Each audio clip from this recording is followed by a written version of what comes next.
बिस्मिल्लाहिर्रहमानिर्रहीम।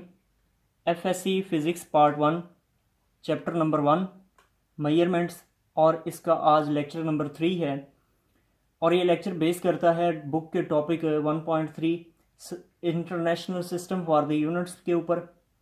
तो इस लेक्चर के अंदर हम क्वांटिटीज़ के मतलब जो यूनिट्स हैं उनको हम डिस्कस करेंगे। लेकिन यूनिट्स को डिस्कस करने से पहले हमें थोड़ा सा बैकग्राउंड पता होना चाहिए कि हम चूंकि फ़िज़िक्स को स्टडी कर रहे हैं, और फिज़िक्स जो है एक एक्सपेरिमेंटल साइंस है। अब एक्सपेरिमेंट्स के नतीजे में हमें मेजरमेंट्स मिलती हैं, और मेजरमेंट से हासिल होने वाला जितना भी हमारा डाटा है, इंफॉर्मेशन है या रीडिंग्स हैं, वो सारी की सारी एक क्वांटिटी कहलाती हैं। अब चूंकि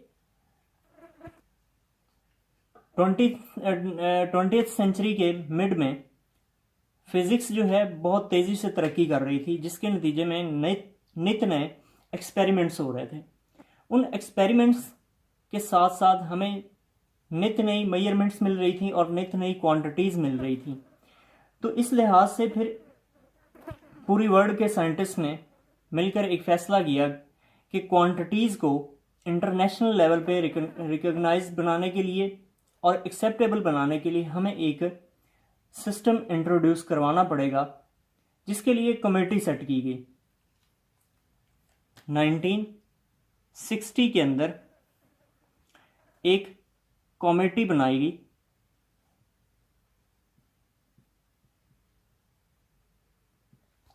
और उस कमेटी के जिम्मे काम क्या था? उस कमेटी ने बेसिकली 2 काम करने थे,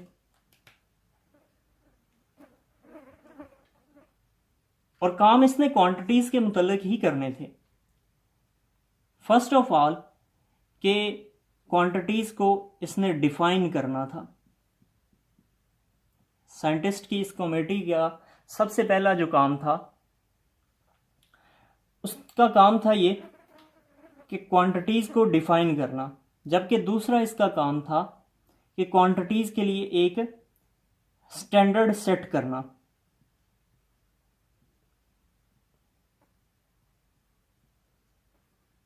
टू सेट अ स्टैंडर्ड, यानी कि जो भी हमारी क्वांटिटीज़ हैं इनकी एक इंटरनेशनल डेफिनेशन तैयार करना, और दूसरा इनके एक्सप्लेनेशन के लिए क्वांटिटीज़ को डिस्क्राइब करने के लिए,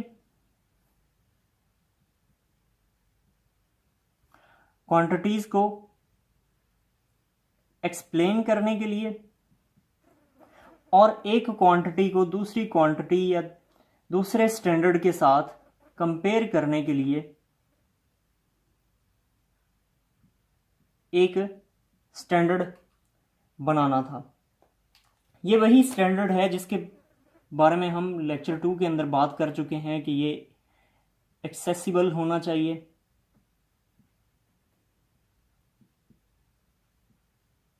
फिर दूसरी बात ये कि इनवेरिएबल होना चाहिए। एक दफ़ा जो स्टैंडर्ड सेट कर दिया जाए ये बार बार चेंज ना हो। तो इसके 2 कैरेक्टरिस्टिक्स हैं, एक तो ये कि एक्सेसिबल हो, आसानी से समझ में आए, और दूसरा ये कि बार बार इसे तब्दील करने की नौबत ना आए। एक दफ़ा जो स्टैंडर्ड सेट कर दिया जाए वो ही सारी उम्र चलता रहे। अब इस कमेटी ने 11th जनरल कॉन्फ्रेंस जो हुई थी फ्रांस के शहर पेरिस के अंदर, जो कि बेस करती थी किसके ऊपर? वेट और मेजरमेंट्स के ऊपर।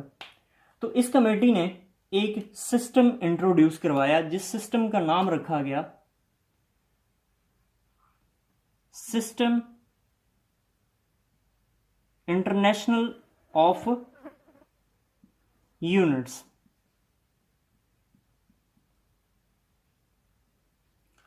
इस कमेटी ने जो सिस्टम इंट्रोड्यूस करवाया उस सिस्टम का नाम रखा गया system international of units.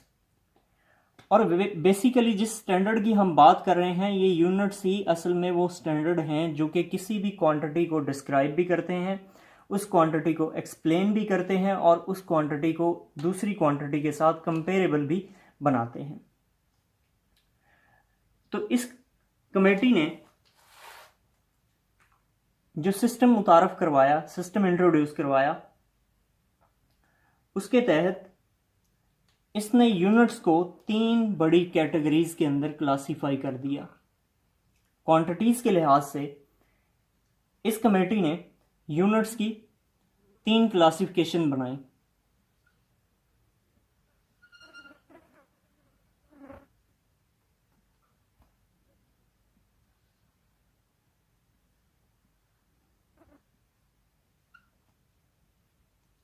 First of all, जो फर्स्ट कैटेगरी थी, फर्स्ट ग्रुप था यूनिट्स की क्लासिफिकेशन का, वो था base units.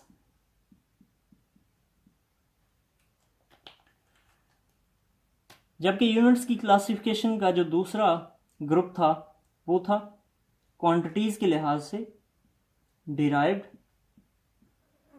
Units.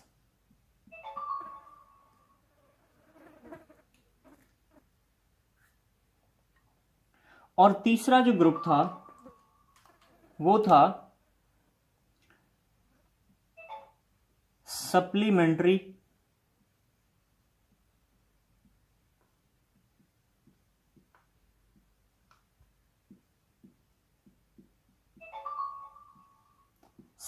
Units.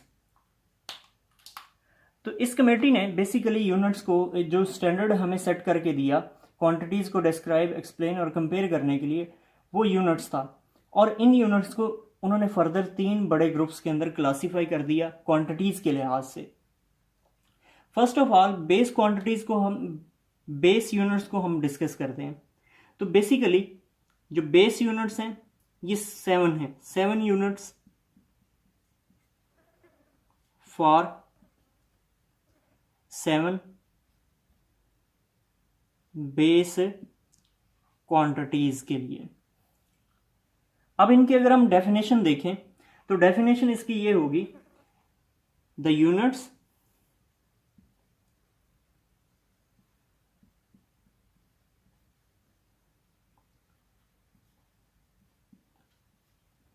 which are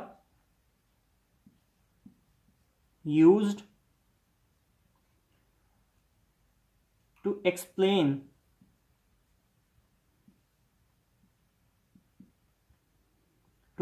the base quantities।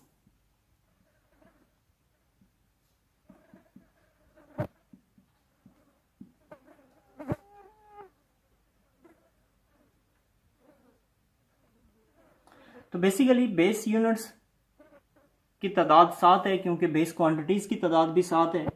और इसकी डेफिनेशन जो ये है कि ये यूनिट्स जो हैं बेस क्वांटिटीज को एक्सप्लेन करने के लिए यूज होते हैं। The units which are used to explain the base quantities.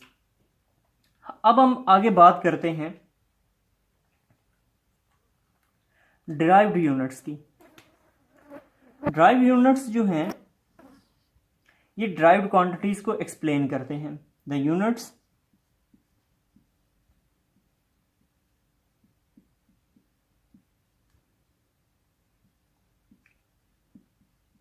which are used to explain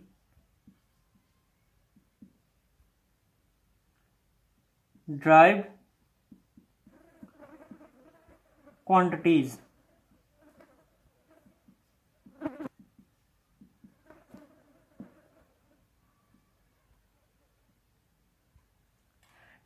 derived units वो यूनिट्स हैं जो कि ड्राइव्ड क्वांटिटीज को एक्सप्लेन करते हैं। The units which are use to explain the derived quantities are known as derived units.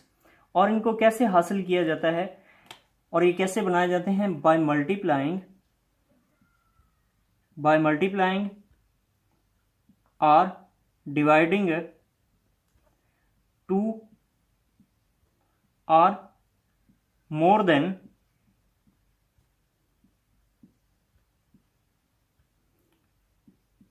2 base units. इनको बनाने का तरीका क्या है कि ये यूनिट्स जो हैं बेसिकली बेस यूनिट्स को, दो या दो से ज़्यादा बेस यूनिट्स को आपस में मल्टीप्लाई करके या डिवाइड करके ड्राइव्ड यूनिट्स हासिल किए जाते हैं। तो बेस यूनिट्स के अलावा जितने भी हमारे पास यूनिट्स होंगे वो सारे के सारे ड्राइव्ड यूनिट्स होंगे। लेकिन तीसरी कैटेगरी के अंदर हमारे पास ज्योमेट्रिकल क्वांटिटीज के लिए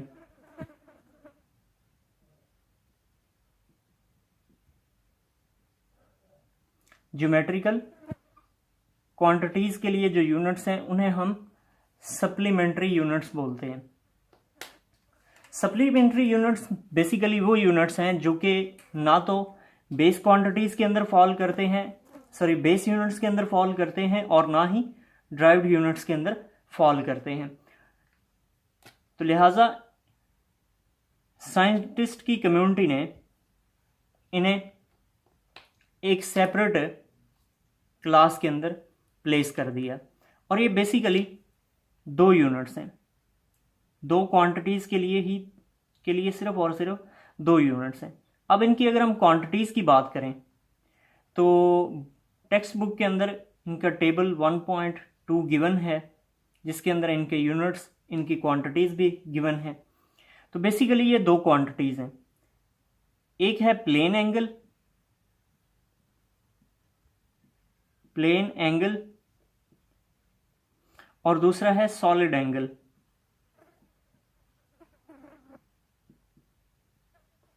ये इनकी दो क्वांटिटीज हैं।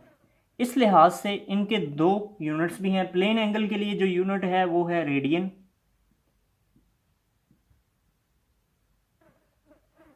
और सॉलिड एंगल के लिए जो हमारे पास यूनिट है वो है स्टेरेडियन।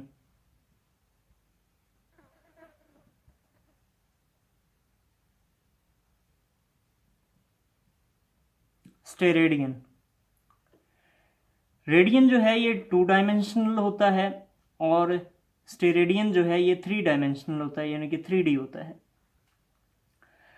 तो यहां तक बेसिकली हमारे पास यूनिट्स की 3 कैटेगरीज हैं जो कि अपनी क्वांटिटीज के लिहाज से अपने अपने मुतलका फील्ड को डिस्क्राइब कर रहे होते हैं। और ये जो system international of the units है ये वर्ल्ड वाइड अडॉप्टेड है। ये सिस्टम जो है यूनिट्स का, system international of the units जो है ये वर्ल्ड वाइड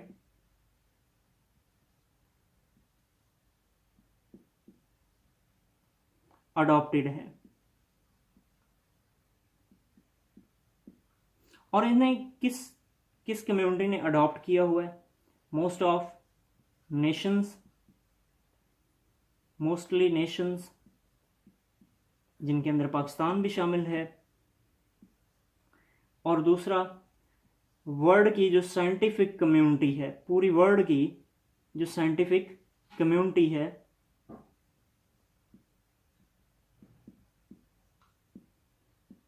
उसने इस यूनिट्स को अडॉप्ट किया हुआ है। क्योंकि पूरी वर्ल्ड के अंदर जो फिजिकल साइंसेज हैं या फंडामेंटल साइंसेज है वो सेम है, तो इसलिए इनकी जो डेफिनेशंस हैं और इनके काम करने का तरीकाकार भी तकरीबन सेम होना चाहिए। जिस वजह से इस कमेटी ने 11th जनरल कॉन्फ्रेंस जो कि वेट और मेजरमेंट्स के ऊपर बेस करती थी, उसके अंदर ये मसला पेश करके एक नया सिस्टम इंट्रोड्यूस करवाया जिसे हम system international of the units कहते हैं। और इसने हमें वो स्टैंडर्ड सेट करके दिए जिसकी हम पिछले लेक्चर में बात कर रहे थे कि हमें वो क्वांटिटीज़ को डिस्क्राइब करके भी देंगे, एक्सप्लेन भी करेंगे और क्वांटिटीज़ को एक दूसरे के साथ कंपेयर करने के भी काबिल बनाएंगे। और फिर स्टैंडर्ड की जो हमने कैरेक्टरिस्टिक्स की बात की थी कि ये एक्सेसिबल होता है, कि आसानी से समझ में आ सके, और दूसरा कि ये इनवेरिएबल होता है, जो बार बार तब्दील नहीं होता। तो आपकी टेक्स्ट बुक के अंदर बेस यूनिट्स के लिए टेबल गिवन है 1.1, ड्राइव्ड यूनिट्स के लिए टेबल गिवन है 1.3। तो इससे अगले लेक्चर में हम इन तीनों कैटेगरीज के जो यूनिट्स हैं उनको डिटेल में डिस्कस करेंगे। तो आज का लेक्चर यहाँ तक ही था।